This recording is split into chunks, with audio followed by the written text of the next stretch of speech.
This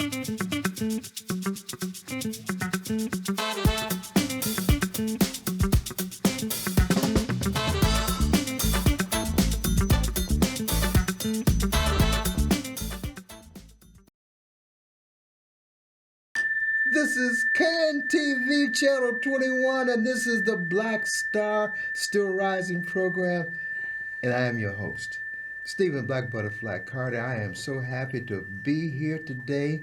Before I do anything, I got a couple important things to do. I want our audience to get pencil and paper, get ready to take notes, because we have an encore episode 4 with Doc Mike.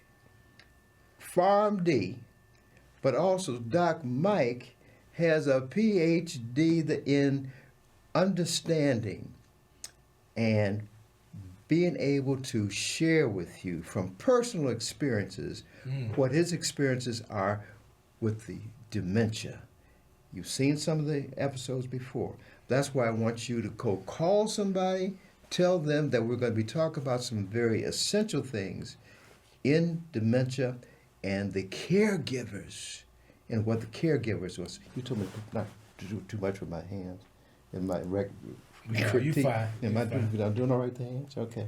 So you got Doc Mike is going to be on in a few minutes, but let me do the shout outs that I've got to do. I want to do shout out to the executive director, my leader here, and that's Mr. Darius Hillman, the executive director of CAN TV, who has given organizations like the Black Star Project, who is a sponsor of this program, who is it is based upon Phil Jackson and the Black Star Project.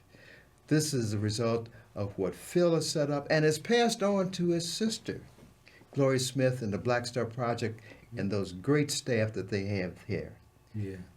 You know, I got to give a shout out to Amani, and I think Rosia might be in there today. Yeah. Our studio producers, and wave at the audience too.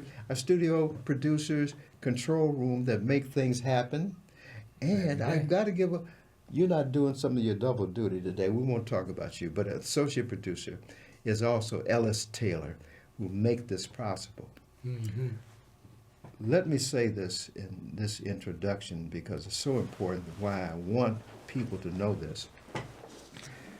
We're talking about someone, my guest, who has experienced firsthand what dementia is, and what he is going to do is share with you, with the audience, you guys who are looking. And it's amazing to me how many people that I have become associated with in some way who has a friend or relative that is in dementia. Yeah. And I guess in one sense, it's because I'm 85, and that is probably the demographic group who are in dementia, even those can be sooner. Yeah. And I'm not expecting to see that in my 50s and 60s, but now it's much more prevalent. Doc Mike, welcome. Glad you're here today. Hey, as usual, it's my pleasure, man, to be back on the show. And can we say that one of the things you're going to talk about, how do we put it? Never say what you don't want to do. Yeah. What Yeah, you that's won't that's do. that's the thing. Go and tell our audience about this. As we were talking earlier, the one thing that I think a lot of people don't realize is the challenge that dementia presents, because it's not like a normal disease where there's a protocol. You know, like if you have some type of cancer, Okay. we talked about earlier, you're You going to have therapy. you got therapy, right? You got radiation, you got chemo. Yes. So it's This is different. It's something that's already been determined. But with dementia, if you've seen one dementia, you've only seen one dementia. Say that. I want folks to understand. Because when you first told me about that, I got a better understanding. If you see one dementia. If you've seen one dementia, you've only seen one dementia, no matter how many dementias you've dealt with people, because this is based on a person's personality. You know, what part of their brain has been affected by plaque, you know, with Alzheimer's, or in my mom's case, the vascular dementia where you fall, and depending on what part of your brain is damaged, that affects how you're going to be. And that's different for everybody. And while this is so important that you, audience, Doc Mike is breaking this down. He's giving you some of the technical terms, etc., but he's going to break this down so everyday people you and I, Yeah. we can understand. If we hear some of this, we see some of the symptoms, he's going to talk about this, what he's gone through from the early stages Yeah. on through now, and the things that are more important as a caregiver. Go ahead, Doc. Well, like I said, the number one thing is to understand you were not prepared. You don't have the tools. You know, they always say in order to do something, you got to have the tools. You don't have the tools to deal with dementia by yourself. You need help. You need to see these things, the changes in your loved ones, and then when you begin to see, and I don't mean just forgetting your keys or something like that, but major things like forgetting appointments, especially women who normally get their hair done. That's how we found out that my mother-in-law was She something forgot a hair appointment. hey, you know, women got to get their butter got with. to do, right? She was missing her, hair appointments, and then I was listening, just overhearing that with my wife, and I was like, that's kind of strange, because she's got a every 2-week appointment, Right. Standard appointment. standing, you in that spot, and so that made me just begin to think about what was going on with her and the Alzheimer's. But like I said, don't pretend like those things are not real. And what you're seeing is a change in that person, not paying their bills. But like I said, with the dementia, it's a very unique disease. And we in the African American community has been taboo. Yeah, we don't talk about it. We don't talk about it. Back in the day, we used to call it, oh, that person was your crazy cousin or your crazy auntie. Right. They weren't crazy. They had dementia, but we didn't classify that as that back then. And so now we're shining light on the darkness of that disease. The darkness of the disease. Yeah. Of dementia. Yeah, and that's very important, and that's why I'm here. I've been, I think, so to speak, called to that because of the situation that I'm in, taking care of my mom and dealing with my mother-in-law at the same time. So I have a very up close and personal day-to-day experience, and that's the thing with dementia. It varies from day to day. You don't know how they're going to be until they wake up and you start dealing with them. And you didn't know how it was going to be until you got into sharing your experiences. Yeah. Being able to share it at one point on TV. You shared it with some folks, but folks kept that hidden. They weren't sharing. And I'm finding, too, more and more people are starting to share this. And that's why it's so important that to our viewing audience, that you be able to share this with somebody else. I hope you call somebody and told them, get in and watch Channel 21 CAN TV. Doc Mike is on. It's going to break it on down. Well, right now, there are 7.2 million people in the United States that have some 7.2. form of dementia. And by the year 2030, that number is going to double. Now, considering that, like we talked about earlier, dementia being somewhat of a taboo in our community, those numbers are way higher than that because we're not being Never even reported. Yeah. in our community.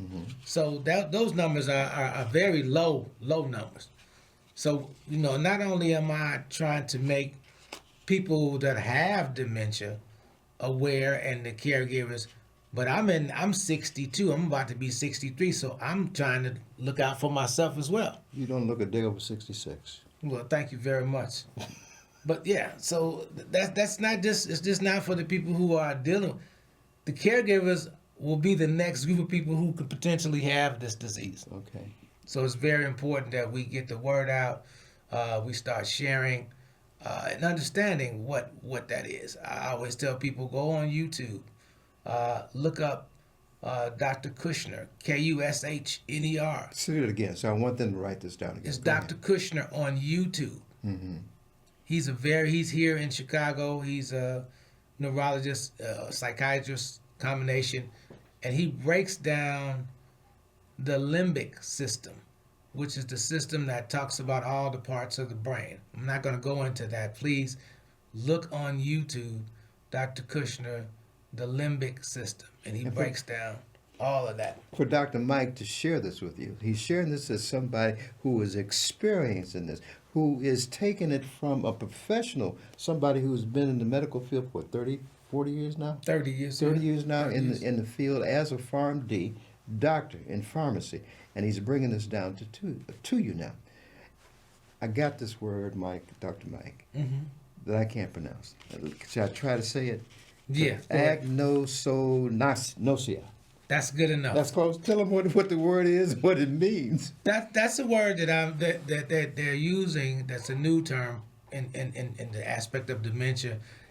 We used to think that people who had dementia and they didn't, they were in denial, Okay. right? And that because naturally when you have something going wrong with you, you're going to deny and say, hey, this is not what I got going Now, on. understand this differentiation Doc Mike is going to make. Denial versus. Denial versus a biological chemical that's going on that doesn't allow you to realize that something is going wrong with you. Mm-hmm. I'm going to read this definition out clearly. So I told you he's going to break it down. You better be listening. it's a neurological condition where a person is unaware of their own illness or disability. Unaware. Unaware. Often due to brain damage from strokes, injuries, or diseases like dementia or schizophrenia. Now, you had to deal with this with your mom. She didn't accept, understand Yeah. what this was or acknowledge it. Can break it down how you had to deal with this with your mom in this. Well, I think that, like I said, I'm just being exposed to this concept of this neurological condition. I do think some people are in denial, but then there are some people that don't really realize that there's something's wrong with them. Mm-hmm. I think it can be both, because it says that leading to belief, a firm belief that nothing's wrong, and refusal to accept treatment. I know some people who are caregivers and they're dealing with their loved one, and they don't want to get treatment because they think nothing's wrong with them. Hold on, folks. Listen to me. Those of you out there, raise your hand. I want you to get a count of idea of how many people fit Okay. it. Raise your hand if what Doc Three, four, just. five. It's more than that. Did you see the folks Six, in the back? yeah, seven, Okay. eight. About That's a bunch eight. of you. Yeah, so if the person that you see that's the thing, you're the one that's going to see these changes, because sometimes the person with dementia doesn't notice the changes. You are the first ones to really notice the changes in them, and like I said, I believe that some people can have somewhat slight of denial, and then there's some people who really don't think there's anything wrong, and they refuse to get treatment. That's the thing. You want to get early treatment to help prolong the quality of your life. Because Quality. as we all know, there's no cure for dementia. I don't think we all know that. I think that you are bringing out something that most folks don't know. Yeah. Well, there is no cure. There are medications that, in theory, what they do is lengthen the time the person and help them try to stay as cognitive as they can, but there's no cure. There's no reversing. Let's just put it like that. There's no reversing. Once you have some type of dementia, whether it's Alzheimer's, vascular, frontal lobe, or all the different types of dementia, there's no reversing that as we stand and talk here today. And you probably saw this. There are a number of folks that just came on board. They were called and told to come look at the program. Yes. They just came on board. They're out there. Just for those who just came in or are watching now, we have Doc Mike, PharmD, PhD in pharmacology, but also an informal PhD, a life and experience that has made him become more aware of what's happening in real lifetime. Yeah. Who has now went from just a son to a caregiver, Yeah. One of the things that Dr. Mike is going to talk about, this thing we haven't hit yet, I'll use the technical term, therapeutic lies. Therapeutic lies. Did I get it right? Yeah. Okay. Kind of like What- white lies, as we talked about I earlier. know about white lies, right? But therapeutic lies. Tell us about that. Well, when you're dealing with a person with dementia, sometimes they'll ask you questions that you know the answer to, like, are they getting better? And Or what's the white lie? What's the therapeutic lie there? a therapeutic lie is things that you say to them that are not true, but it gives them hope. That's the one thing that I noticed that my mom always tells me to share when I talk about dementia, is the idea of the hopelessness of the disease, because there's no cure, there's no reversing it. And so when you tell your loved ones therapeutic lies, such as yes, they're getting better or they appear to be doing better. Their ability to do tasks, even though they might not do it perfectly.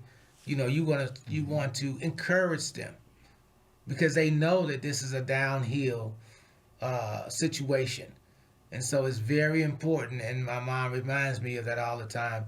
It's very important to encourage them, even though you know that it's no cure for this disease. You said there's no cure, and I understand the importance of making that distinction. Mm-hmm. But is there hope? Is medical technology? Are they working on things that either slow down? And you might not be able to talk about products. I'm not interested in that. I don't think. Yeah. Well, but to slow it down, to affect it in some way. What's happening there? I know that you're being aware of that. the idea of slowing the disease down is it is where we are right now. Okay. Is trying to slow that down and lengthen the time that the person has of quality of life Okay. through all the medications that we have currently. And so that is what we do, and is pharmacy. That's our goal, is to improve the quality of life for people with dementia. So they're working on that. Hopefully, there might be a breakthrough. Because the brain, I think that a lot of times when we're dealing with the brain, it's not that it's just a disease, it's the lack of nutrients. Just like your muscles need nutrients, your brain needs nutrients. So, the quality of food, the things that are in the air, the micro plastics that are in everything, all those things, we have to be a little bit more aware of the effect those are having on us. So, part of it is stopping the things, like you talked about the particles of plastic in the air and those kind of things, Yeah. to make us aware of what has impacted Yeah. this in some way. And like I said, it's hard to put your hands on that because those are microparticles. But what you can do, if you know someone that drinks a lot of pop, no particular pop, but just in general, high fructose corn syrup is not good. It's like sludge. It creates sludge in your brain, and that's, you have to have synapses. It's like a bridge. Information starts on one side of the bridge and it jumps across, and it goes to the other, and then you do something. Like I'm moving my hands. So I'm thinking to move my hands, and if I had sludge, then I wouldn't be able to do that because it blocks up the bridge where information comes from one side to the other. For those folks who are not Chicagoans, pop, for those in the East Coast, we're talking about Cold they drinks. say soda. They say soda. Soda, well, in New Orleans, they call cold drink. The cold drink. That's Cold all. drink. That's simple. Yeah. So anything with cold drink, pop, soda, It's all the same thing. and like I said, I'm not trying to put anybody on blast. It's just a fact that the high fructose corn syrup, and it's in other things too. It's not just in beverages. It's in a lot of other things that we eat. So we have to try to eat better and do better and keep moving and keep stimulating that person, your loved one who has dementia. And, by playing music. Also, one more other thing. I noticed something too, that the short-term memory is affected. Okay, short term. The ability to create new experiences is affected, but the long-term memory, for the most part, is intact. More acute, too. So you More can clear. get some information about your loved ones, your family, your heritage, so ancestry from that person with dementia. And you better get it while you can. It's there. Yeah, It's there. yeah. My mom wrote a lot of stuff down. Yeah. They Okay, have so- those days where it's very clear. The whole lineage of your relatives that maybe, you haven't spoken with your loved one about for a long time, that's available, if you just take the time and allow them and start asking them those questions. You made me mindful of one of the things that you shared with me before the broadcast. You talked about the long goodbye. That was an interesting concept. Tell us about your take on the long goodbye. Well, that term was introduced to me many, many years ago before I knew anything about dementia. One of my older neighbors, his wife had the disease, and I just recall that, and he was trying to explain that to me some time ago, way before I even knew what dementia was, and he called it the long goodbye. Because it's a situation where, unlike a person who just passes away, you miss them and you love them. But with dementia, you see that person decline daily. Okay. And it's a long goodbye. It's a long process. You know, a person with dementia can go anywhere from 5 to 20 years. Mm-hmm. Like I said, we talked about earlier. If you've seen one, you've only seen one. Everybody's different. Dimension. Yeah. It's not my mom's dementia. It's not the same as your mom's dementia or your dad's or your whoever your loved one is. And you have to be very mindful of that and give yourself grace. Get your pencil and paper out. Mike, I want you a couple of things. Give them your phone number because you're about to give them some information that is going to be very useful to part of the demographic that is watching this. They give them your phone number first of all, Dr. Mike. My direct number is area code 302. 302. That's not 312. It's 302. 377 377 44 44 22. 22. Yeah, we're working on a pilot program I want you to hit that one. That's what you got to listen to now. where we're going to have a conversation with men, because there's other groups that have men and women, but specifically a conversation with men talking about dementia as caregivers. I know some people would call that barbershop talk. Okay. And it's just going to be for men, so that because we're not prepared. Men are not prepared. We're not good caregivers as a whole. We just don't have those skill sets. Even if you had sisters and brothers as a kid, taking care of your mother, your father, that's not the same. And it's very challenging. I know a lot of people who say, "Hey man, we got to do that. Please, let's start." Zoom, let's start some conversation. So that's going to be our goal in the new year. Sharing that wisdom. Yeah. You talked about Dementia Dignified Academy. What's that about? That's Pastor Jordan. Her husband was a prominent doctor in Chicago many years ago. He passed away from that, and she has dedicated her life along with her partner Michelle Mason.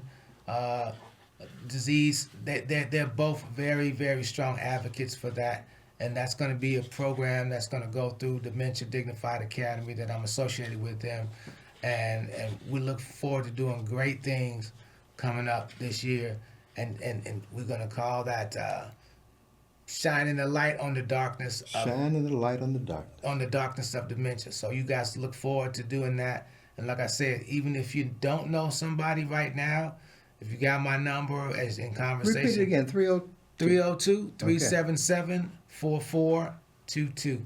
So give me a call. Anybody with any males, it doesn't matter, man. It doesn't matter what your age is. A lot of people are dealing with this disease, and we need to shine light on that darkness. And that's what we're going to be doing this coming in 2026. Can you help me make an announcement too? Sure. We got to talk about what the Black Star Project is doing and what's the most They're always doing coming something. Up doing something. Good. This is Kwanzaa. We're coming quickly on Kwanzaa, and Kwanzaa, as many of you know, starts the day after Christmas, so the 26th. But on the 27th of December, a Saturday, Kwanzaa is going to be at home at the Black Star Project at the corner of 3501 South Martin Luther King Drive, also known as Philip Jackson Parkway. I attended that last year. I attended the Kwanzaa. It was it was an interesting thing. You learn a lot too about Kwanzaa. And because your voice is more stronger than mine, I'm going to let you help read out this. I'm going to read out the phone number for information about the Kwanzaa, your involvement, how you can get involved. The number is 312. 312. What? 238. What? 9447. I'm going to say it a little quieter. 312. 312. 238. 238. 9447. I'm saying it like Stacey King says when he's announcing the Bulls games, and he starts to sing and stuff. Don't get started with Casey King. Don't make me stop. I'm not gonna do it on the show. So let me see how many folks we got out there who are interested in the Kwanzaa celebration. Kwanzaa celebration. Please come out. It's excellent. It's excellent. I always learn something every year when I come out. and there'll be things that you can purchase on site there. Okay, The vendors. mats, the candelabras, all the other things, and the symbolism of each of the days of Kwanzaa. And my guess is we're going to have somebody on that can talk about Kwanzaa and the very specific things coming up about Kwanzaa. Do your research now, so when you get there, you'll have some idea of what's going on. You won't just be sitting there talking about what? How you pronounce that? That's right, Kwanzaa. Dr. Mike, can I do the typical? As usual. All right. Anything else Don't would be block yourself. It would be uncivilized. uncivilized. All right. Thank y'all. Have a great being here holiday. today. Yes, we'll talk to you before the holiday starts. But thank you for joining us at CAN TV Channel 21. You better pass this on. This is the Black Star, still shining. And I'm your host, Stephen Black Butterfly Carter.